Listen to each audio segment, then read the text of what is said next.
স্ক্রিনের এই লোকটিকে আমরা সবাই চিনি। রাজু ঘোষ তার নাম। সে মূলত পরোটা বানিয়ে সেটা বিক্রি করে। কিছুদিন আগে সামাজিক যোগাযোগ মাধ্যমের বদৌলতে আমরা একটি ভিডিও দেখতে পাই। ভিডিওতে দেখা যায় কিছু লোকজন তাকে জয় শ্রীরাম বলার জন্য অনুরোধ করেন, কিন্তু সে সেটি রাজনৈতিক স্লোগান বলে প্রত্যাখ্যান করে। তার কাছে রামের ধ্বনি বা জয় শ্রীরাম রাজনৈতিক স্লোগান বলে মনে হয়েছে। কিন্তু আমরা প্রত্যেকটা সনাতনী বিশ্বাস করি রাম কোনো রাজনৈতিক নন। তিনি প্রত্যেকটা সনাতনী হৃদয়ে বাস করেন।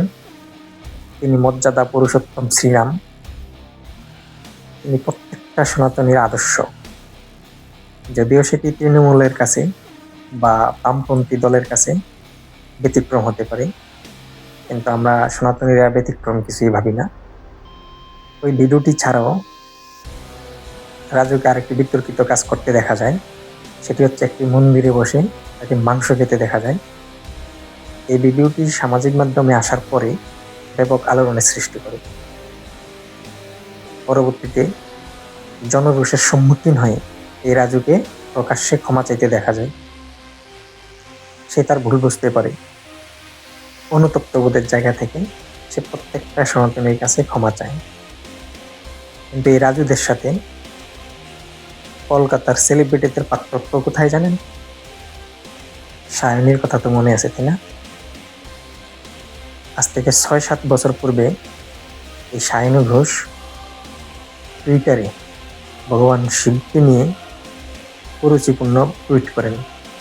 আমি এবং আমার মতো অনেকেই সেটির প্রতিবাদ জানাই। শেষ পর্যন্ত এই সায়নী আমাকে এবং যারা প্রতিবাদ করে তাদের ব্লক করতে বাধ্য হয়। কিন্তু এই সায়নীদের কি পরিবর্তন হয়েছে? মোটেও না। নির্বাচনী প্রচারণায় সায়নীকে জয় শ্রীরাম প্রসঙ্গে প্রশ্ন করা হয়। তার মন্তব্যটি একবার দেখে আসি আমরা।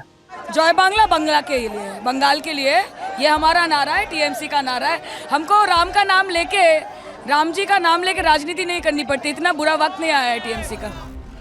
এই সায়নীরা রাজনীতির জন্য, নিজের স্বার্থ চরিতার্থ করার জন্য কারো ভাবাবেগে আঘাত করতে এক মিনিটও ভাবেন না। এরা সবসময় একটি ধর্মকে বেছে নেন, কারণ সে জানে ওই ধর্মে আঘাত করলে প্রতিক্রিয়া আসবে না। এই সায়নীদের সবসময় টার্গেট থাকে সনাতন ধর্ম। এই সায়নীর মতো কুলাঙ্গারদের উদ্দেশ্যে কিচ্ছু বলার নেই। শুধু একটি ভিডিও দেখিয়ে আমি আজকের ভিডিওটি এখানে শেষ করছি। ये विचारों की लड़ाई इस तरह से नहीं की। और प्रधानमंत्री को याद होगा, मैंने प्रधानमंत्री को कहा था उस दिन, गृह मंत्री भी बैठे थे, कि बीजेपी से आपको लड़ना है एक दिन, मगर राम से मत लड़िए।